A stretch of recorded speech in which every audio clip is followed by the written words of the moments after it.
సంవత్సరాల తరబడి government job కోసం వేచి చూస్తున్నారా? కేవలం 8 నెలల్లో మీ కల నెరవేర్చుకోండి. వెంటనే కింది నంబర్స్‌కి కాల్ చేయండి. ప్రస్తుతం మనతో పాటు లైవ్ కాల్లో అందుబాటులో ఉన్నారు జై భారత్ పార్టీ వ్యవస్థాపక అధ్యక్షులు, అలాగే మాజీ సిబిఐ జేడి లక్ష్మీనారాయణ గారు. ఒకసారి ఆయనతో మాట్లాడదాం. అసలు యుద్ధం ఆగిందా, జరుగుతోందా? ఇండియాకి పాకిస్తాన్కి మధ్యన ఏం జరుగుతోంది? ఎవరెవరో ఎంటర్ అయ్యి ఏదేదో మాట్లాడుతున్నారు. అసలు ఏం జరుగుతుందనే దాని మీద ఎవ్వరికీ కూడా క్లారిటీ లేదు. ఒక్కసారి మనం లక్ష్మీనారాయణ గారితో మాట్లాడితే అందరికీ కూడా క్లారిటీ వచ్చేస్తుంది. సార్ నమస్తే అండి. నమస్తే నిరుపమ్ గారు. సార్ అసలు ఏం జరుగుతోంది? యుద్ధం ఆగిపోయింది, సీజ్ ఫైర్ అని చెప్పేసి ఇద్దరి మధ్యన ఒప్పందం అయిందని చెప్తున్నారు. మరోవైపు ట్రంప్ గారు అంతకు ముందే మన దగ్గర నుంచి అనౌన్స్మెంట్ రాక మునుపే ఆయన ఎక్స్లో ట్వీట్ చేశారు, యుద్ధం ఆగిపోతుంది, యుద్ధం నేనే ఆపాను అన్నట్టు. ఇంకో పక్కన పాల్ గారు మాట్లాడుతున్నారు, నేనే యుద్ధం ఆపేశాను అని చెప్పేసి. అసలు యుద్ధం ఆగిందా, ఆగలేదా? గతంలో ఇందిరాగాంధీ గారి వల్లనే పిఓకేని మనం ఇప్పటికీ స్వాధీనం చేసుకోలేకపోయాము. ఆవిడ తీసుకున్నటువంటి స్టెప్స్ వల్లే ఇప్పుడు ఎవరైతే మన ప్రధాని ఉన్నారో నరేంద్ర మోడీ గారు చాలా ఫాస్ట్గా డెసిషన్స్ తీసుకుంటున్నారు. ఈసారి ఖచ్చితంగా పిఓకేని మనం సొంతం చేసుకుంటాము, మనం గెలిచి తీరుతాం, యుద్ధంలో వెనక్కి తగ్గం, అసలు ఆపరేషన్ సింధూర్ కంటిన్యూ అవుతుంది అనుకున్నారు. మళ్ళీ సడన్గా యుద్ధం ఆగిపోయింది అనగానే ట్రోల్స్ మొదలైపోయినాయి. అప్పట్లో ఇందిరాగాంధీ గారే బాగా చేశారు, మోడీ గారు భయపడిపోయారు, మోడీ గారికి ఏం అసలు చేత కావట్లేదు, ఇలా మధ్యలో అర్ధాంతరంగా యుద్ధం ఆపేశారు, ఎంతోమంది సింధూరాన్ని బలి చేశారు, ఇలా రకరకాలైనటువంటి ట్రోల్స్ మొదలైనవి. అసలు యుద్ధం ఆగిందా, ఆగలేదా? ఎందుకంటే మన సైనికుల నుంచి కానీ లేకపోతే మన విదేశాంగ శాఖ మంత్రి నుంచి కానీ ఏది క్లారిటీగా రావట్లా. ఇంకోవైపు ఏమో వాళ్ళు వచ్చేసరికి పాకిస్తాన్ వాళ్ళు మాకు భయపడిపోయి భారత్ యుద్ధాన్ని ఆగిపేసింది, వాళ్ళే ఆపుకున్నారు అని చెప్పి వాళ్ళు చెప్తున్నారు. అసలు ఏం జరుగుతుంది, ఏంటి? సామాన్యులకి ఏమి అర్థమయ్యేటువంటి పరిస్థితి లేదు సార్. జరుగుతుందా యుద్ధం, జరగదా? జరిగితే ఒకవేళ ఎక్కడ జరుగుతుంది? ఈ సరిహద్దుల్లో అలాగే కంటిన్యూ అవుతుందా? ఎందుకు ఆపేశామంటున్నారు? అసలు పాక్ ఇండియా విషయంలో అమెరికా అధ్యక్షుడు ఎందుకు దూరాడు? ఎవరికి ఏం అర్థం కావట్లేదు. మీరు చెప్పండి సార్, అందరికీ క్లారిటీ వస్తుంది. ప్రపంచ పటం మారింది. ప్రపంచంలో కూడా ఒక దేశం మీద ఇతర దేశాల మీద ఆధారపడిన తత్వం పెరిగిపోయింది మధ్యలో. అంటే మనం గతంలో పోలిస్తే గతంలో రాష్ట్రాలు, దేశాలు వారి యొక్క ఉత్పాదన, వారి యొక్క ప్రొడక్షన్, వారి ప్రజలు వీరితో మాత్రమే అక్కడికే కన్ఫైన్ అయ్యింది. కానీ ఎప్పుడైతే లిబరలైజేషన్, గ్లోబలైజేషన్ అనేవి వచ్చాయో అప్పుడు ఏమైందంటే ప్రపంచం అంతా కూడా ఒకరి మీద ఒకరు ఆధారపడడం మొదలైంది. అందువల్ల ముఖ్యంగా వాణిజ్య సంబంధాలు కావచ్చు, ఎకనామిక్ డెవలప్మెంట్ కావచ్చు, ఇది ముఖ్యంగా ప్రధానమైన పాత్ర పోషించి ఇప్పుడు భూభాగాలను ఆక్రమించుకోవడం, లేకుంటే యుద్ధాలు చేయడం, వీటికన్నా అందరం కలిసి ఎలాగ అభివృద్ధి చెందుదామన్న మార్గంలో ప్రపంచం ముందుకు వెళుతోంది. అందువల్ల ఎప్పుడైనా కూడా ఈ యుద్ధాలు అన్న వాటిని నివారించే ప్రయత్నాలు జరుగుతుంటాయి. సో ఇప్పుడు మనం చూసుకుంటే ఈ ఏప్రిల్ 22న జరిగిన సంఘటన, ఆ తర్వాత భారతదేశం ప్రత్యుత్తరం ఇచ్చిన ఇది. భారతదేశం ఎప్పుడు కూడా మేము టెర్రరిజంకి అగేన్స్ట్ గాని మేము ఉగ్రవాదానికి వ్యతిరేకమని మాట్లాడుతుంటారు. పాకిస్తాన్ ప్రజలకు గాని వ్యతిరేకం కాదు, ఉగ్రవాదానికి వ్యతిరేకమని. అప్పుడు మనం వారి మీద సెలెక్టెడ్ టార్గెట్స్ అంటే 9 ప్రాంతాల్లో 21 టార్గెట్స్ మీద మనం స్ట్రైక్స్ చేయడం జరిగింది. ఆ తరువాత దానికి పాకిస్తాన్ స్పందించి వాళ్ళు మన లైన్ ఆఫ్ కంట్రోల్ మీద ఉన్న అనేక ప్రాంతాలలో ఆర్టిలరీ షెల్లింగ్ చేయడం వల్ల అందులో సుమారుగా 15 మంది మన ప్రజలు ప్రాణాలు పోగొట్టుకున్నారు. ఒక 45 నుంచి 50 మంది గాయపడ్డారు. దీనికి మళ్ళా రిప్లైగా భారతదేశం ఏం చేసిందంటే ఎందుకంటే ఇది మిలిటరీ చేసింది కాబట్టి, అప్పుడు టెర్రరిస్టులు చేశారు కాబట్టి టెర్రరిస్టుల మీద మనం స్ట్రైక్ చేసాం. ఇప్పుడు మిలిటరీ మన మీద చేసింది కాబట్టి మిలిటరీ యొక్క ఏవైతే ఎస్టాబ్లిష్మెంట్స్ ఉన్నాయో వాటి మీద స్ట్రైక్స్ చేయడం జరిగింది. సో ఆ విధంగా ఇక పాకిస్తాన్ మొదలుపెట్టింది. అంటే ప్రత్యుత్తరాలు జరిగాయి.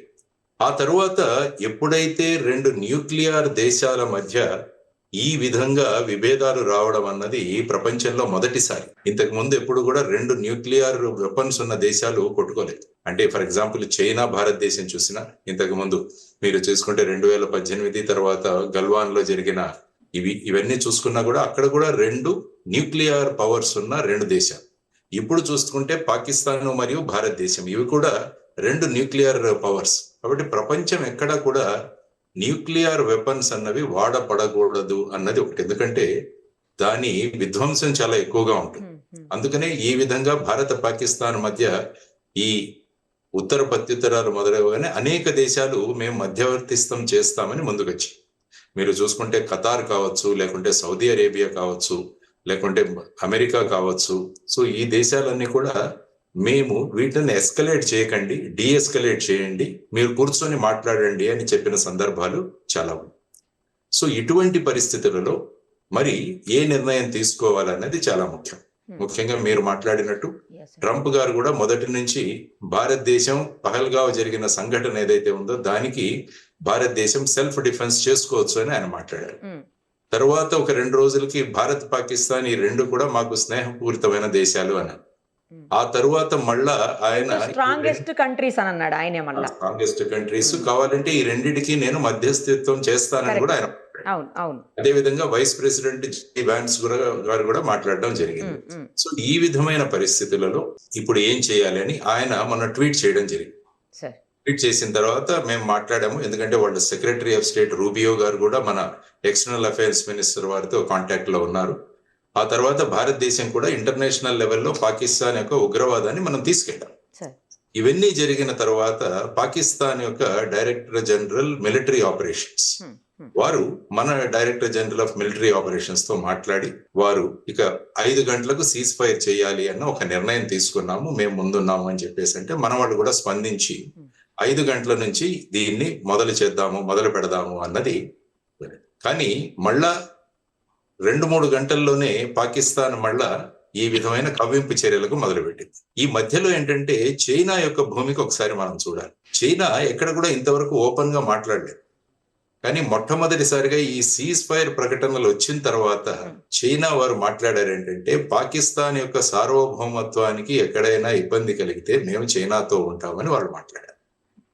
ఆ తర్వాత ఈ కవ్వింపు చర్యలు మొదలయ్యాయి. దాని ముందు ఒక్కసారి మీరు చూసుకుంటే ఇంటర్నేషనల్ మానిటరీ ఫండ్ లో పాకిస్తాన్ కి వాళ్లకు 2.5 బిలియన్లు ఇవ్వకండి అని చెప్పి భారతదేశం చాలా గట్టిగా పోరాటం చేసింది. గట్టిగా ఆర్గ్యుమెంట్స్ జరిగాయి. కానీ చివరికి భారతదేశం ఆ ఓటింగ్ నుంచి బయటికి కూడా వచ్చేసింది, అంటే వినట్లు. సో ఫైనల్ గా 2.5 బిలియన్ US$ పాకిస్తాన్ కి ఇవ్వడం జరిగింది. అంటే ఇప్పుడు ఎలా ఉంటుందంటే చైనా ఎప్పుడు కూడా పాకిస్తాన్ కు మాక్సిమం వెపన్స్ సప్లై చేసేది చైనా. యుద్ధ విమానాలు కావచ్చు, డ్రోన్లు కావచ్చు, లేకుంటే గన్స్ కావచ్చు, ఇవన్నీ కూడా చైనా నుంచి ప్రధానంగా వస్తాయి. ఎప్పుడైతే ఒక సుమారు 20,000 కోట్ల రూపాయలు చైనాకు IMF నుంచి వస్తుంది అంటే ఎప్పుడు కూడా చైనా ఎలా ఉంటుందంటే తన వ్యాపారం ఎలా పెంచుకోవాలని చూస్తుంది. దానికి ఒక చిన్న ఉదాహరణ ఇస్తాను. నరేంద్ర మోడీ గారు మన యోగా డే గురించి ఆయన విస్తృతంగా ప్రయత్నాలు చేశారు రాగానే. ఆ తర్వాత సుమారుగా 140 దేశాలు యోగా డే జరపడానికి తర్వాత యునైటెడ్ నేషన్స్ లోనే ఆమోదం తెలపడం జరిగింది. ఇది ఇలా ఉంటే చైనా ఎలా ఆలోచిస్తుందంటే ఇన్ని దేశాలు యోగా చేసుకోవాలంటే వాళ్ళకు యోగా మ్యాట్లు కావాలి. కాబట్టి వాళ్ళు 2 ఫ్యాక్టరీలు పెట్టారు అక్కడ చైనా. దేనికి? యోగా మ్యాట్లు తయారు చేయడానికి. అంటే వాళ్ళు ఏ సందర్భం చూసినా ప్రపంచంలో తమ వ్యాపారం ఎలా ఉంటుంది అన్నదానికి ఇదొక ఉదాహరణ. అదే విధంగా ఇప్పుడు $2.5 బిలియన్ పాకిస్తాన్ కి వచ్చాయంటే ఇప్పుడు జరుగుతుంది యుద్ధం. కాబట్టి దీనిలో మనం ఏ విధంగా వాళ్ళ దగ్గర నుంచి దీన్ని సంపాదించుకోవచ్చు అన్న విషయంలో వెంటనే వాళ్ళ స్టేట్మెంట్ ఇవ్వడం జరిగింది. సో ఆ విధంగా జరిగిన తర్వాత ఆ రోజు రాత్రి మళ్ళా నిన్న చూసుకుంటే ప్రధానంగా ఏమి పెద్ద చర్యలు జరగలేదు. ఈ రోజు మళ్ళా ఇప్పుడు ఒక ఐ థింక్ 11 అయింది, 12 గంటలకు మళ్ళా 2 director generals of military operations వాళ్ళిద్దరూ హాట్ లైన్ లో మాట్లాడుకోబోతున్నారు. ఇది ప్రస్తుతం ఉన్న పరిస్థితి. సీజ్ ఫైర్ అన్నది ఎప్పుడు కూడా ఉంటుంది, ఎందుకంటే ఏదో ఒక చర్చలు, ఏదో ఒక ఐస్ బ్రేకింగ్ కావాలి. ఎందుకంటే యుద్ధాలు మీరు చూసుకుంటే నేను ఇంతకు ముందు చెప్పినట్టు యుద్ధం మొదలు పెట్టడం సులభం కానీ దాన్ని ఎక్కడ ఆపాలో తెలియదు. ఇప్పుడు మీరు అనుకుంటే యుక్రెయిన్ రష్యా మధ్య 2014 నుంచి చిన్నవి మొదలయ్యాయి కానీ గత 2.5 సంవత్సరాల నుంచి ఆ యుద్ధం కొనసాగుతూనే ఉంది. చూడండి, సుమారుగా 17,000 మంది చనిపోయారు అక్కడ. సో ఆ విధమైన పరిస్థితులలో మరి ట్రంప్ గారు ఎంత చెప్పినా కూడా మళ్ళా ఈ సీజ్ ఫైర్ టాక్స్ అన్నవి జరుగుతాయా జరగవా అన్న ఒక దీంట్లో సంభ్రమంలోనే ఉన్నాం. కాబట్టి ప్రపంచంలో ఏ యుద్ధాలు తీసుకున్నా right from World War I నుంచి తీసుకున్నా కూడా ఎక్కడో ఒక చోట దీనికి సమాప్తం పలికి చర్చకు ఎక్కడో కూర్చోవాలి అన్నది ఒక విషయం ఎప్పటి నుంచో జరుగుతోంది. అది కాకుండా 2 న్యూక్లియర్ పవర్స్ ఉన్న 2 దేశాలు ఈ విధంగా కొట్టుకుంటూ పోతుంటే అవి ఎక్కడి వరకు వెళతాయి అన్నది మనం చెప్పలేనన్న ఈ సందర్భం. ఆ తర్వాత ఇక సోషల్ మీడియా గురించి మీకు తెలిసిందే, ఎందుకంటే దీన్ని సైకాలజీ థియరీలో థ్రిల్ సైకాలజీ అంటారు. థ్రిల్ సైకాలజీ అంటే ఏదో ఒక జరిగి మనకు థ్రిల్ రావాలి. అంటే ఇప్పుడు ఫర్ ఎగ్జాంపుల్ అభూత కల్పనలు ఉన్న సినిమాలు చూసినా కూడా మనం చాలా ఉత్తేజితులు అవుతాం. అంటే ఆ థ్రిల్ వస్తుంది మనకి. తర్వాత జనరల్ గా చాలా మందికి వార్ మాంగరింగ్ సైకాలజీ కూడా, అంటే యుద్ధం రావాలి మనం చూడాలి అన్న సందర్భంలో.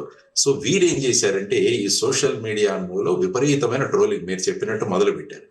ఈవెన్ మన విక్రమ్ మిస్త్రీ గారి నుంచి కూడా అతి దారుణంగా ట్రోలింగ్ జరిగింది. ఆయన అయితే పాపం ఆయన అకౌంట్ ఆయనే స్టాప్ చేసేసుకున్నారు సార్, సీజ్ చేసుకున్నాడు ఆయన అకౌంట్ ఆయన.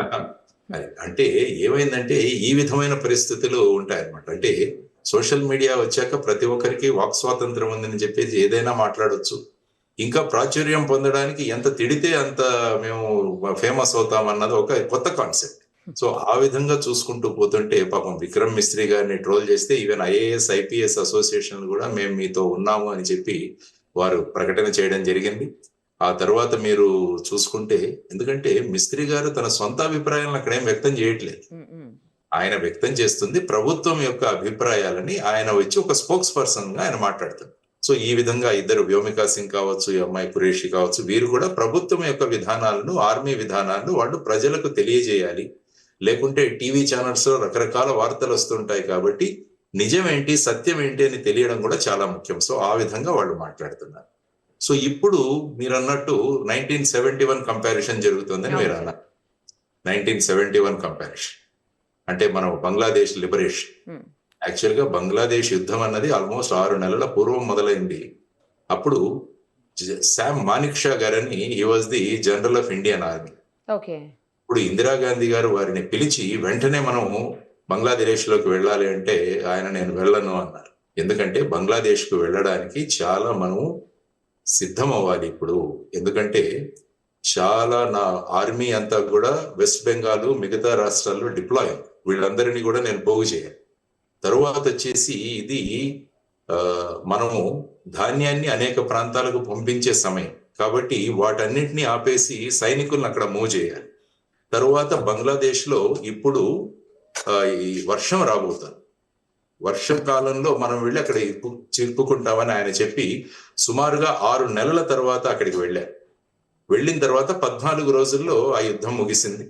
సుమారుగా 94,000 మంది ప్రిజనర్స్ ఆఫ్ వార్ పట్టుకోవడం జరిగింది. ఆ తర్వాత జరిగింది. అక్కడ ఏంటంటే ముఖ్యంగా బంగ్లాదేశ్ లో అక్కడి ప్రజలు ప్రభుత్వానికి వ్యతిరేకంగా తిరుగుబాటు చేశారు. ముజిబుర్ రెహమాన్ వారి అధ్యక్షతన అక్కడి ప్రజలు వారు తిరుగుబాటు చేశారు. అలా తిరుగుబాటు చేస్తున్న ప్రజలకు మనం వెళ్ళి మద్దతు ఇచ్చాం. అప్పుడు ఏంటంటే అది సులభమైంది మనకి. ఇప్పుడు అదే మీరు పాకిస్తాన్ ఆక్యుపైడ్ కాశ్మీర్ లోకి వస్తే అలాంటి తిరుగుబాటు లేదు. అలాంటి తిరుగుబాటు అన్నది ఓపెన్ గా లేదు. సపోజ్ అలాంటి తిరుగుబాటు వచ్చినప్పుడు మనం వెళ్ళి వాళ్లకు మద్దతు ఇస్తే అప్పుడు ఏమవుతుందంటే దాన్ని తీసుకునే అవసరం. ఇప్పుడు ఏమాత్రం అక్కడ చూసుకుంటే మీరు ఒక్కసారి పిఓకే గురించి ఆలోచిస్తే, యాక్చువల్ గా మనకు హరిసింగ్ గారు ఆ హిస్టరీ తెలుసు మీకు, పిఓకే ఎలా సంభవించిందని. ఆ తర్వాత జనవరిలో మనం యునైటెడ్ నేషన్స్ కి ఈ సమస్యను తీసుకువెళ్ళడం జరిగింది అప్పటి ప్రధాని జవహర్ లాల్ నెహ్రూ గారు. ఆ తర్వాత ఏప్రిల్లో ఒక రిజల్యూషన్ 47 అని ఒకటి పాస్ చేశారు. ఆ రిజల్యూషన్ 47 లో ఏముందంటే పాకిస్తాను ఆక్రమిత భాగాల నుంచి వాళ్ళ సైన్యాలను తీసుకుని తగ్గించాలి, వాళ్ళ వెనక్కి వెళ్ళిపోవాలి. రెండవది వచ్చేసి భారతదేశం అక్కడ కొంత లిమిటెడ్ సంఖ్యలో అక్కడ వాళ్ళ ఆర్మీని డిప్లాయ్ చేయాలి. మూడవది ఆ ప్రాంతంలో ఒక ప్లెబిసైట్ నిర్వహించాలి, అంటే ప్రజల యొక్క అభిప్రాయం సేకరించి దాన్ని బట్టి నిర్ణయం తీసుకోవాలని జరిగింది. కానీ పాకిస్తాన్ సైన్యాలు అక్కడి నుంచి తప్పుకోలేదు. ఆ తరువాత కరాచీ ఒప్పందం అని జరిగింది. అందులో ఏమైందంటే దీనిని సీజ్ ఫైర్ లైన్ అని డిక్లేర్ చేశారు. ఎక్కడైతే పాకిస్తాన్ సైన్యాలు ఆగిపోయాయో అక్కడ సీజ్ ఫైర్ లైన్. ఆ తర్వాత సిమ్లా అగ్రిమెంట్ తర్వాత దాన్ని ఎల్ఓసి అన్నాం మనం, లైన్ ఆఫ్ కంట్రోల్. ఇది ప్రస్తుతం ఉన్న పరిస్థితి. సో మనం ఆల్రెడీ ఈ రిజల్యూషన్ 47 అన్నది యునైటెడ్ నేషన్స్ లో పెండింగ్ ఉంది. సో మొన్న ఐ థింక్ 2020 సంవత్సరంలో అనుకుంటాను భారతదేశం మా ఫిజికల్ ఎక్స్పాన్షన్ కి మాకు కావాలి అని చెప్పేసి వాళ్ళు ఒక ప్రకటన చేశారు యునైటెడ్. దానికి ముందు మీరు 2019 చూస్తుంటే Jammu and Kashmir reorganisation act చేయడం జరిగింది. అంటే జమ్మూ అండ్ కాశ్మీర్ ని 2 యూనియన్ టెరిటరీస్ గా మార్చడం జరిగింది, జమ్మూ అండ్ కాశ్మీర్, లడాక్. ఆ తర్వాత ఏంటంటే అక్కడ జమ్మూ అండ్ కాశ్మీర్ అసెంబ్లీలో 24 ఎమ్మెల్యే సీట్లు పిఓకే వారికి కూడా రిజర్వ్ చేయడం జరిగింది. 24 సీట్లు. సో ఈ విధమైన పరిస్థితులలో భారతదేశం ఈవెన్ 1994 అనుకుంటాను అప్పుడే డిక్లేర్ చేసింది జమ్మూ అండ్ కాశ్మీర్ అన్నది భారతదేశంలో ఒక అవిభాజ్య భాగం అన్నది స్పష్టం చేశారు. ఇప్పుడు ఈ పిఓకే అన్నది పిఓకే మీరు చూసుకుంటే అందులో 10 రాష్ట్రాలు ఉన్నాయి. ఆ తర్వాత మొన్ననే రీసెంట్ గా గిల్గిట్ బల్టిస్తాన్ అని అదొక ప్రాంతాన్ని వాళ్ళు స్వతంత్రంగా డిక్లేర్ చేసుకున్నారు. అక్కడ కూడా ఒక గవర్నమెంట్ లాగా. ఈ పరిస్థితులలో పిఓకే ప్రస్తుతం ఉంది. సో ఇప్పుడు అందరూ కోరుకునేది ఏంటంటే పిఓకే అన్నదాన్ని మనం ఆక్రమించుకోవాలి. అదొకటి. నిన్న ప్రధానమంత్రి మోడీ గారు మాట్లాడుతూ ఏమన్నారంటే భారతదేశానికి ఎవరైతే ఉగ్రవాదులు కావాలో వారిని అప్పజెప్పాలి, తర్వాత పాక్ ఆక్యుపైడ్ కాశ్మీర్ని వాళ్ళు మాకు తిరిగి ఇవ్వాలి. ఆయన అన్నది తిరిగి ఇవ్వాలి, టెర్రరిస్టులను మాకు అప్పజెప్పాలి. ఎందుకంటే భారతదేశ యుద్ధ నీతిలో నో ఫస్ట్ అటాక్ అన్నది ఉంటుంది భారతదేశం. మనం ఎప్పుడు కూడా ఫస్ట్ అటాక్ చేయము, చేస్తే దానికి రిప్లై ఇస్తాం. ఇప్పుడు వాళ్ళు చేసిన దానికి మనం రిప్లైలు ఇచ్చుకుంటూ వెళుతున్నాం. సో ఇప్పుడు చాలా మంది కోరుకునేది ఏంటంటే ఈ థ్రిల్ సైకాలజీ మరియు వార్ మాంగరింగ్ వాళ్ళంతా కూడా ఇది సరి అయిన అదను పాకిస్తాన్ ఆక్యుపైడ్ కాశ్మీర్ చేసుకోవడానికి అన్నది. ఇప్పుడు ఎప్పటి వరకైతే మనం ఉగ్రవాదానికి వ్యతిరేకంగా పాకిస్తాన్ చర్యలకు ప్రతి చర్యలు చేసుకుంటూ పోతున్నంత వరకు మిగతా దేశాలు ఏమీ మాట్లాడట్లేదు. ఒక భూభాగాన్ని ఆక్రమించుకుంటున్నాము అంటే అప్పుడు టోటల్ జియో పొలిటిక్స్ ఎలా ఉంటాయో మనకు తెలియదు. ఒక్క ఉదాహరణ మీకు ఇస్తాను. చైనా తైవాన్ ని ఆక్యుపై చేసుకోవాలని అనేక సంవత్సరాల నుంచి ప్రయత్నం చేస్తుంది. ఇప్పటికీ తైవాన్ ని తన ఆధీనంలోకి తీసుకోలేదు. ఎందుకంటే తైవాన్ కి యుఎస్ఏ సపోర్ట్ ఇస్తుంది, అమెరికా సపోర్ట్ ఇస్తుంది. సో ఇప్పుడు చైనా వాళ్ళు ఏం చేస్తారు, ఫర్ ఎగ్జాంపుల్ పిఓకే మీద మేము దాడులు చేయాలంటే వెంటనే చైనా దిగుతుంది. ఎందుకంటే చైనాకు పిఓకే మీద చాలా ఇంట్రెస్ట్ ఉంది. ఎందుకంటే ఇప్పుడు మీరు చూసుకుంటే పాకిస్తాన్ చైనా ఒక మ్యానుఫ్యాక్చరింగ్ హబ్. దాని అక్కడి నుంచి అమెరికాకు గాని మిగతా దేశాలకు పంపించాలంటే వాళ్ళు చుట్టూ సముద్ర మార్గంలోకి వెళ్ళాలి. అదే గనుక ఇప్పుడు పిఓకే నుంచి వాళ్ళు డైరెక్ట్ గా రోడ్ గనక కరాచీ మరియు గోడా అన్న సీపోర్ట్ గనక రోడ్డు వేసుకుంటే డైరెక్ట్ గా ఇండియన్ ఓషన్ కి వాళ్లకు యాక్సెస్ దొరుకుతుంది. మనకి హిల్స్ మౌంటైన్స్ ఈ హిమాలయాస్ కూడా చాలా వరకు ఆపుతాయేమో కదా సార్ పాకిస్తాన్. ఎందుకంటే మీరు పిఓకే ఒక్కసారి చూస్తే మన వైపు నుంచి పిఓకేకి వెళ్ళడం చాలా కష్టం. అదే పిఓకే నుంచి పాకిస్తాన్ నుంచి సులభం. అందుకనే మీరు చూసుకుంటే కార్గిల్ యుద్ధంలో కూడా వాళ్ళు సులభంగా వచ్చి మన పోస్టులను ఆక్యుపై చేయగలిగారు. సో ఆ విధంగా ఇప్పుడు చైనా ఇంట్రెస్టెడ్. ఎందుకంటే చైనా పాకిస్తాన్ ఎకనామిక్ కారిడార్ అని ఒకటి ఏర్పాటు చేస్తున్నారు.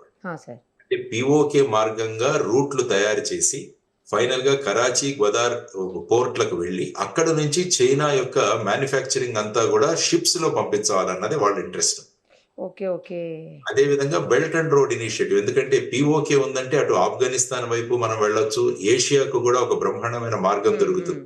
సో వీటన్నిటి మీద చైనా ఆర్థిక వాళ్ళ చాలా ఇంట్రెస్ట్ ఉంది వాళ్ళు దాని మీద. సో ఎప్పుడైతే మనం పిఓకే మీద ఒక భూభాగాన్ని ఆక్రమించుకునే విధంగా వెళతామంటే అప్పుడున్న జియో పాలిటిక్స్ మారుతాయి. దేశాలు ఏ విధంగా స్పందిస్తాయి అన్న దాంట్లో కూడా మనకు గ్యారంటీ లేదు. ఇప్పటి వరకు ఉగ్రవాదం మీద చర్యలు తీసుకున్నంత వరకు ఎవరు మాట్లాడట్లేదు. తర్వాత పాకిస్తాన్ మిలిటరీ చేస్తున్న వాటి మీద మనం రిప్లై ఇస్తుంటే ఎవరు మాట్లాడట్లేదు. ఎక్కడ కూడా భూభాగాన్ని ఆక్రమించుకోవడం అన్న ఇది ఎక్కడా లేదు. ఎప్పుడైతే పిఓకేని మేము తీసుకుంటాము అంటే ఏమవుతుందంటే అప్పుడు మొదలవుతాయి మిగతా విషయాలు. సో వీటన్నిటి మీద ఆలోచించి ఆచితూచి అడుగులు వేయాల్సిన అవసరం. ఎందుకంటే ఇప్పటికే మన డిఫెన్స్ బడ్జెట్ లో 37% మనం జమ్మూ అండ్ కాశ్మీర్ మీద ఖర్చు పెడుతున్నాం. సో ఇప్పుడు ఇంకా ఇది మొదలైందంటే అయిపోతుంది. ఎందుకంటే ముఖ్యంగా మనం చేయాల్సింది ఏంటంటే పిఓకేలో పాకిస్తాన్ కి విరుద్ధంగా జరుగుతున్న ఏవైతే ఆందోళనలు ఉన్నాయో వాటిని మనం ఎన్కాష్ చేసుకోవాలి. ఆ తరువాత మన కశ్మీర్ అసెంబ్లీ ఏదైతే ఉందో అందులో పిఓకే గవర్నమెంట్ ఇన్ ఎగ్జైల్ అని మనం కశ్మీర్ లో ఒక గవర్నమెంట్ ప్రారంభించాలి. ముందు చూసుకుంటే ఎల్టీటీ గవర్నమెంట్ ఇన్ ఎగ్జైల్ అని వాళ్ళు యూరోప్ లో ఉండేది. ఈ యాంటోనీ బాలసింగం అని ఆయన యూస్ టు హెడ్. సో అటువంటిది ఒకటి ఏర్పాటు చేయాలి. తరువాత ఏదైతే ఈ పాకిస్తాన్కి వ్యతిరేకంగా ఏవైతే ఉద్యమాలు జరుగుతున్నాయో వాటన్నిటికీ కూడా మనం ఇంటర్నేషనల్ లెవెల్లో సపోర్ట్ ఇవ్వాలి. ఓకే. ఫర్ ఎగ్జాంపుల్ బలూచిస్తాన్ ఉంది. ఇప్పుడు బలూచిస్తాన్ కూడా పాకిస్తాన్ కన్నా చైనా చాలా ఇంట్రెస్టెడ్ అక్కడ, ఎందుకంటే వాళ్ళ బెల్ట్ అండ్ రోడ్ ఇనిషియేటివ్ అంతా కూడా బలూచిస్తాన్ లో వెళుతుంది. ఇప్పుడు మీరు చూసుకుంటే బలూచిస్తాన్ లిబరేషన్ ఆర్మీ చైనా 8 మంది ఇంజనీర్లను చంపేసింది రీసెంట్. కాబట్టి చైనా వాళ్ళు దిగుతారు అక్కడ రంగంలోకి. సో ఇటువంటి కాంప్లికేటెడ్ పరిస్థితులు మనకు పిఓకేలో ఉన్నాయి. సో వీటన్నిటిని ఆలోచించి భారతదేశం స్ట్రాటజిక్ గా, అందుకనే నరేంద్ర మోడీ గారు కూడా పాకిస్తాన్ పిఓకేని రిటర్న్ చేయాలి అన్న, ఉగ్రవాదుల్ని రిటర్న్ చేయాలి. మొన్న మీరు చూస్తే నేను కొన్ని రోజుల ముందు ఒక ట్వీట్ ఇచ్చాను. ఆ ట్వీట్ లో కూడా నేను చేసింది ఇదే. ఉగ్రవాదులైన దావూద్ ఇబ్రహీం గాని, మౌలానా మసూద్ అజర్ గాని, హఫీజ్ సయ్యద్ గాని, లఖ్వీ గాని వీరిని భారతదేశానికి అప్పచెప్పాలి. ఎందుకంటే పాకిస్తాన్ మీద మనం ప్రెషర్ తెచ్చినా వాళ్ళు ఏమంటారంటే వీళ్ళు మా దేశంలో లేరు, మేము చంపేస్తాం. కానీ వాళ్ళు అటువంటి చర్యలు ఏమీ తీసుకోరు. వాళ్ళు వెంటనే ఏం చేస్తారంటే వాళ్ళు మనకు చెప్పేస్తారు కానీ వాళ్ళు అక్కడే ఉంటారు. అందుకనే మేము సూచించింది ఏంటంటే వాళ్ళని ఫిజికల్ గా మనకు అప్పచెప్పాలి. భారతదేశ చట్టాలను బట్టి ఇక్కడ వాళ్ళ మీద మనం కోర్టులో కేసులు నడిపి వారికి మీద శిక్షలు విధించాలి. అదొకటి. తర్వాత పిఓకేని రిటర్న్ చేయాలి. ఆ తర్వాత ముఖ్యంగా మీరు చూసుకుంటే ఈ FATF financial action task force లో పాకిస్తాన్ ని గ్రే లిస్ట్ లోకి తీసుకురావాలి. వాళ్ళు ఉగ్రవాదం మీద చర్యలు తీసుకునేంత వరకు ఇది FATF లో పెడితే వాళ్ళకు వచ్చే ఈ శాంక్షన్స్ ఏవైతే ఉంటాయి, అంటే వాళ్ళకు వచ్చే ఆర్థిక సహాయం ఏదైతే ఉంటుందో దాని మీద అంత సులభంగా అవ్వదు. సో ఈ చర్యలన్నీ తీసుకోవాలి అన్నది ప్రధానంగా మేము సూచించిన విధానం. కాబట్టి నిన్న మోడీ గారు కూడా ఉగ్రవాదులను మాకు అప్పజెప్పాలన్నారు. ఆ తర్వాత వచ్చేసి పాకిస్తాన్ ఆక్యుపైడ్ కాశ్మీర్ ను మనకు రిటర్న్ చేయాలి అని వారు అన్నారు. సో ఇప్పుడు మనం అర్థం చేసుకోవాల్సింది ఏంటంటే ప్రజలు ఇది ఆవేశాలకు వీటిలకు వెళ్లాల్సిన సందర్భం కాదు. ఎందుకంటే మనం ఎలాగుంటామంటే మనకు పెద్ద విషయం తెలియకపోయినా కూడా మనం సలహాలు ఇస్తుంది. ప్రజలు ఎమోషన్స్ తో మాట్లాడుతుంటారు. ఎక్కడైనా ఈ T20 మ్యాచ్లు జరుగుతున్నప్పుడు, అప్పట్లో జరిగినప్పుడు సచిన్ తెందూల్కర్ అవుట్ అవగానే ఇక్కడ చూస్తున్న వాళ్ళు చాలా మంది ఆ షాట్ ఆడకుండా ఉండాల్సింది, దాన్ని పక్కకు డిఫ్లెక్ట్ చేసి ఉండాల్సింది, దాన్ని డిఫెన్స్ గా ఆడాల్సింది. ఇలా అతను పారంగతుడు, అందులో నిష్ణాతుడు క్రికెట్ లో. ఏమీ తెలియని వాళ్ళు మనం ఇక్కడ కూర్చొని సలహా ఇస్తుంటాం. ఇప్పుడు సోషల్ మీడియా కూడా అదే ప్లాట్ఫామ్. మనకు అక్కడ జరిగే జియో పాలిటిక్స్ తెలియవు, మిగతా అక్కడ ఉన్న ప్రపంచ దేశాల యొక్క మన ఆర్థిక పరిస్థితి ఎలా ఉంది, మన ఆర్థికంగా ముందుకు వెళ్ళాలంటే ఇది ఎలాగా మనకు అబ్స్ట్రక్షన్ అవుతుంది, ఇదేమీ ఆలోచించరు. కానీ ఆ thrill psychology and war mongering సైకాలజీతో మీరు చెప్తున్నట్టు ఆ ట్వీట్లు కానీ లేకుంటే ఈ సోషల్ మీడియా పోస్టులు కూడా, ఎప్పుడైనా సమర్థవంతమైన నాయకత్వం ఉన్నప్పుడు నిర్ణయం తీసుకునే అధికారం వాళ్ళకి ఇవ్వాలి. అట్లనే ఇప్పుడు మీరు చూసుకుంటే కాంగ్రెస్ వారు కూడా ఒక స్పెషల్ సెషన్ ఒకటి ఏర్పాటు చేయాలని అడుగుతారు పార్లమెంట్, చర్చి ఇందులో అనేక విషయాలు చర్చిద్దామని వాళ్ళు అంటున్నారు. కాబట్టి ఆ దిశగా, ఎందుకంటే పాకిస్తాన్ అసెంబ్లీ కూడా వాళ్ళు కూడా అసెంబ్లీ అయ్యారు. అవును సార్. ఇక్కడ కూడా జరిగి ఏ విధంగా మీరు యుద్ధం ప్రారంభించినప్పుడు ఏ విధంగా ఆల్ పార్టీ మీటింగ్ పిలిచారో, సీజ్ ఫైర్ గానీ చర్చలు ఈ సందర్భంగా కూడా అందరినీ కాన్ఫిడెన్స్ లోకి తీసుకుని మీరు ముందుకు వెళ్ళాలి అన్నది కూడా వాళ్ళ దగ్గర నుంచి డిమాండ్ వస్తుంది. సబబైన demand, there is no doubt. అందరం కలిసి ఉన్నాం ఇంతవరకు, దీన్ని ముందుకు ఎలా తీసుకువెళ్లాలన్న దాంట్లో కూడా అందరం కలిసి కనుక నిర్ణయం తీసుకుంటే బాగుంటుంది అన్నది ఒక చర్చ జరుగుతుంది. కాబట్టి మీ ద్వారా ఈ సోషల్ మీడియాలో స్పందిస్తున్న వాళ్ళు అనవసరంగా వీళ్లను అటు మిస్త్రీ గారు కానీ, ఇటు ఖురేషీ గారు కానీ, లేకుంటే వ్యోమికా సింగ్ గారు కానీ వీళ్లను ట్రోల్ చేయడం, ఇలాంటివన్నీ కూడా తర్వాత ప్రధాని గారిని ట్రోల్ చేయడము, ఇవన్నీ కూడా అసలు. కాబట్టి ఇప్పుడు ఏం చేయాలంటే ప్రభుత్వం కూడా ఇలాంటి ట్రోలర్స్ ని ఒక 10 మంది మీద యాక్షన్ తీసుకోవాలి. వెంటనే ఎవరో పట్టుకొని వాళ్ళని కనుక చర్యలు తీసుకుంటే తర్వాత వీటిని ఆధార్ కూడా లింక్ చేసి పెట్టాలి. రిజిస్టర్ చేసినప్పుడు ఎవరెవరు వీళ్ళు ఉన్నారని వాళ్ళ, ఎందుకంటే చాలా మంది భయపడి వాళ్ళ వేరే పేర్లతో జాయిన్ అయిపోతారు. అన్ని ఫాల్స్ డీటెయిల్స్ ఇచ్చేసి వాడు జాయిన్ అవుతాడు. రేపు ఎక్కడైనా ట్రేస్ చేయాలన్నా కూడా కష్టం అవుతుంది.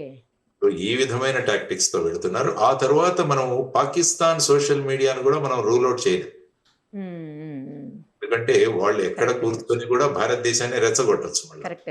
ఎందుకంటే భారతదేశం ఆర్థికంగా ముందుకు వెళ్ళకూడదు అన్నది పాకిస్తాన్ యొక్క కుట్ర. దానికోసం ఇలా సోషల్ మీడియాలో ఈ విధంగా ప్రధానిని గాని మిగతా వాళ్ళని గాని నిరుత్సాహపరుస్తూ ఈ విధంగా చేస్తే ఏమవుతుందంటే మళ్ళా ఒక సైకలాజికల్ రోడ్ బ్లాక్ ఏర్పడే ప్రమాదం. సో వాటి మీద ఇది పాకిస్తాన్ యొక్క చర్య కూడా అని భావించవచ్చు. కరెక్ట్ వాళ్ళు- సార్ మీరు అన్నది. ఎస్, ఎందుకంటే సోషల్ మీడియాలో ఎక్కడి నుంచైనా మనం ఇప్పుడు పెట్టొచ్చు కామెంట్స్, ఏముంది, కరెక్ట్ కరెక్ట్ కరెక్ట్. భారతదేశంలో ఉన్న వాళ్ళే పెట్టాలని లేదు. సో ఇదంతా కూడా ఈ సైబర్ వార్, వారు అంటే సైకలాజికల్ వార్ఫేర్ జరుగుతుంటది మోస్ట్. ఇందులో ఒక భాగమే. కాబట్టి ప్రజలందరూ కూడా ప్రభుత్వం యొక్క స్టేట్మెంట్ ఏదైతే వస్తుందో దానికోసం చూస్తూ ప్రభుత్వం తీసుకునే నిర్ణయం అన్నది అనేక విషయాలను పరిగణలోకి తీసుకునే ఒక నిర్ణయం. కాబట్టి నిర్ణయానికి మనం ఉంటాం ఎప్పుడు కూడా. ఈవెన్ పార్లమెంట్ లో కూడా ఖచ్చితంగా మోడీ గారు, అమిత్ షా గారు ప్రకటించారు, పాక్ ఆక్యుపైడ్ కాశ్మీర్ అన్నది భారతదేశం భూభాగం అని వాళ్ళు స్పష్టంగా చెప్పారు. దాన్ని ఎలా తీసుకురావాలి అన్నది వాళ్ళకు వదిలేద్దాం, నిర్ణయం తీసుకుంటారు. అందుకని 24 సీట్లు పిఓకేవి జమ్మూ అండ్ కాశ్మీర్ అసెంబ్లీలో వాళ్ళు ఇచ్చారు. అవును సార్.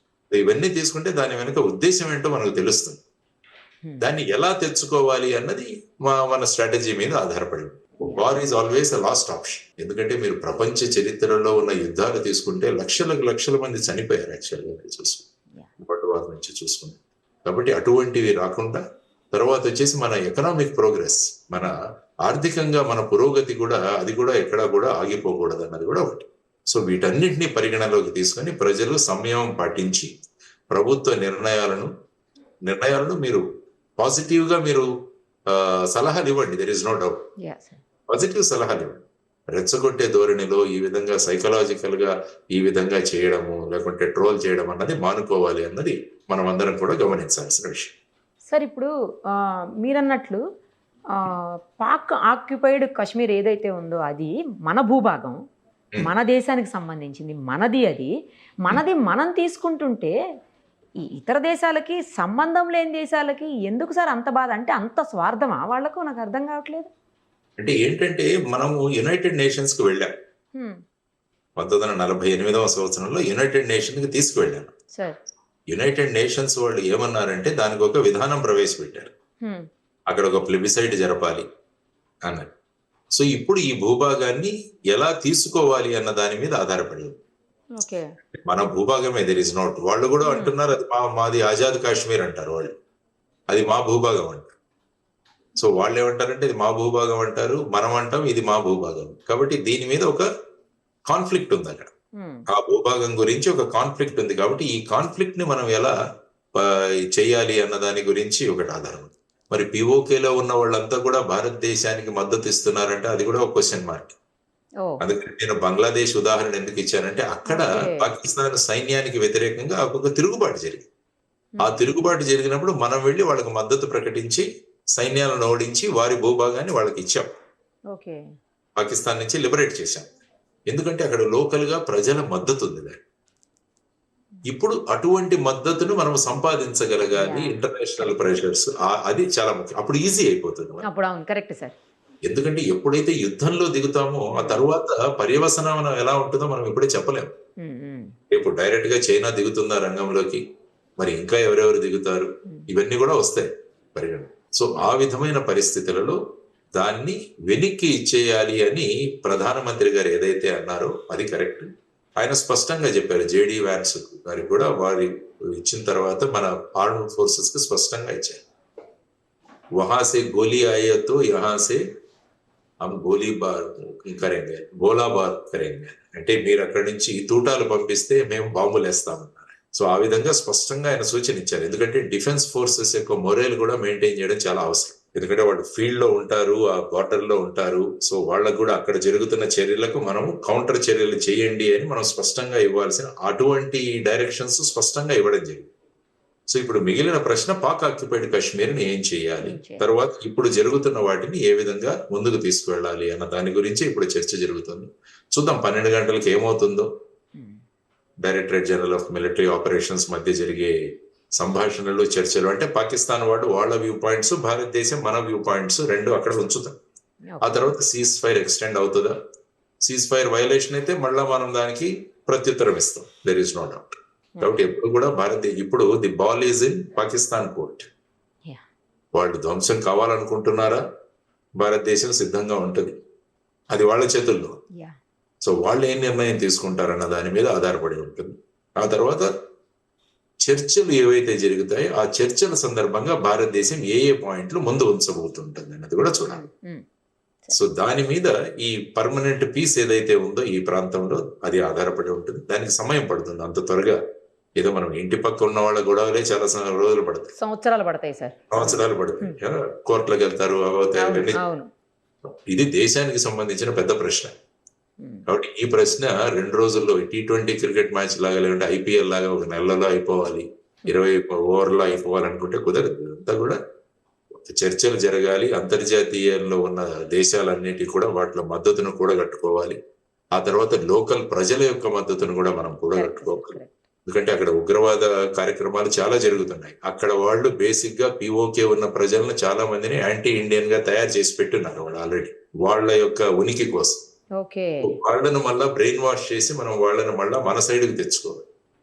దానికి ప్రభుత్వం చేయాల్సింది ఏంటంటే కశ్మీర్ను బ్రహ్మాండంగా డెవలప్ చేయాలి. ఎప్పుడైతే కశ్మీర్ ప్రాంతం బ్రహ్మాండంగా అభివృద్ధి చెందుతుందో అదే ప్రక్రియలో ఉన్నాం. అప్పుడు ఏమవుతుందంటే ఇక్కడ ఈర్ష్య మొదలవుతుంది POKలో ఉన్న వాళ్ళకి. వాళ్ళు ఇంత చక్కగా ఉన్నారు, మనం భారతదేశంలో వెళ్ళిపోతే బాగుంటుంది కదా అన్న ఒక్క బీజాన్ని మనం నాటాలి. అప్పుడు ఏమవుతుందంటే మనకు ఏ విధంగా బంగ్లాదేశ్ లో విప్లవం జరిగిందో ఆ విధంగా అక్కడ కూడా వాళ్ళు ఉద్యమిస్తున్నప్పుడు అప్పుడు మనం వాళ్ళకి సపోర్ట్ చేస్తే దాన్ని ఈజీగా మన భూభాగంలో కలుపుకోవడానికి ఆస్కారం. కాబట్టి ఈ విధమైన గేమ్ ప్లాన్ అన్నది భారతదేశం అమలు చేయాలన్నది మనం అనుకుంటున్న విషయం. సార్, ఇప్పుడు 1971లో వార్ జరిగినప్పుడు 1,00,000 మంది పైగా చనిపోయారని అంటున్నారు. నిజమేనా సార్? అది సోషల్ మీడియాలో వైరల్ అవుతుంది, కరెక్టేనా? 1,00,000 కాదు, సుమారుగా 15 లక్షల దాకా. ఎందుకంటే 6 నెలలు జరిగింది. 1,00,000 మంది సైనికులే చనిపోయారని అంటున్నారు సార్, నిజమా? యాక్చువల్ గా మనం పట్టుకుంది సుమారుగా 94,000 మంది సైనికులను మనం తీసుకున్నాం. అక్కడ ఏంటంటే పాకిస్తాన్ జులుం చెలాయించింది. పాకిస్తాన్ జులుం చెలాయించింది, అక్కడ ప్రజలను చంపేసింది. సుమారుగా 1.5 మిలియన్ చనిపోయారని నేను అక్కడ చదివాను. చాలా మంది ఇటువైపు వచ్చేసారు. బంగ్లాదేశ్ ఈస్ట్ పాకిస్తాన్ వదిలేసి ఇటు సైడ్ భారతదేశానికి వచ్చిన వాళ్ళు, నార్త్ ఈస్ట్ కి వెళ్ళిపోయిన వాళ్ళు చాలా మంది ఉన్నారు. ఈ విధంగా చూసుకుంటే భారతదేశం అక్కడ ఉన్నది 14 రోజులు. 14 రోజులు భారతదేశము తర్వాత పాకిస్తాన్ సైన్యాలకు యుద్ధం జరిగింది. సో అందులో కూడా నష్టాలు జరిగాయి, దేర్ ఇస్ నో డౌట్. భారతదేశ సైన్యం ముందు నిలవలేక వారు సరెండర్ అయిపోయారు. అప్పుడు ఈస్ట్ పాకిస్తాన్ అంటే బంగ్లాదేశ్, ఇప్పుడు బంగ్లాదేశ్ పరిస్థితి చూస్తున్నాం మనం ఏంటో. మళ్ళీ వాళ్లే భారతదేశానికి విరుద్ధంగా మాట్లాడుతున్నారు. ఇది కూడా మళ్ళా పాకిస్తాన్ గేమ్ ప్లాన్.